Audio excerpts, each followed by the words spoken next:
No, probably this one. This one. You may be seated. Is that better? I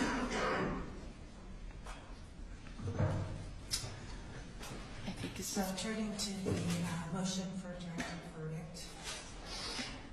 A motion for directed verdict may be granted only when the evidence considered in the light most favorable to the opposing party compels a conclusion that reasonable persons could not disagree as to the evidence or to the inferences which could be drawn from the evidence, and when no evidence has been presented, the state could sustain a verdict against the moving party. The court must consider the evidence and the reasonable inferences from the evidence in the most favorable way to the non-moving party. Here, in this case, I tend to agree with Mr. Kotlerchak. Is correct that it would be inappropriate to grant a Rule 50 motion given the expedited proceedings. However, even if it was appropriate, I would deny because the motion brings up significant legal issues, many of which have never been decided by any court.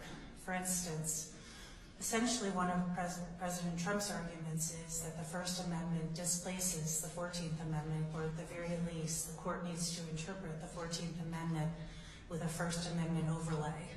The petitioners argue that I should apply the 14th Amendment on its face and that it is not subject to or somehow a lesser amendment than the First Amendment.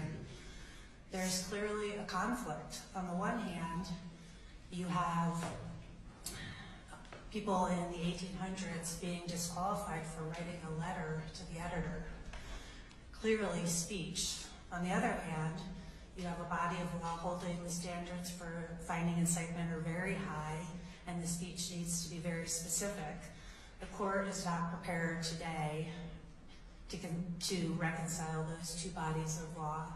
Similarly, on the one hand, intervener Trump argues the court cannot look at statements that are in a glacial pace to find incitement.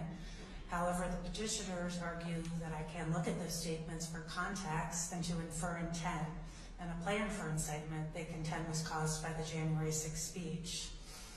Trump argues that the January 6th speech does not meet the standard of incitement, but then I have Professor Simi stating that based on the relationship that was built, the words were coded.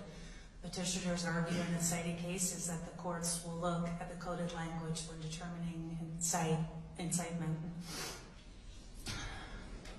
To be clear, I'm not deciding any of these issues. I'm denying the motion for directed verdict because in order to grant the motion for directed verdict, I would have to decide many legal issues that I'm simply not prepared to decide today.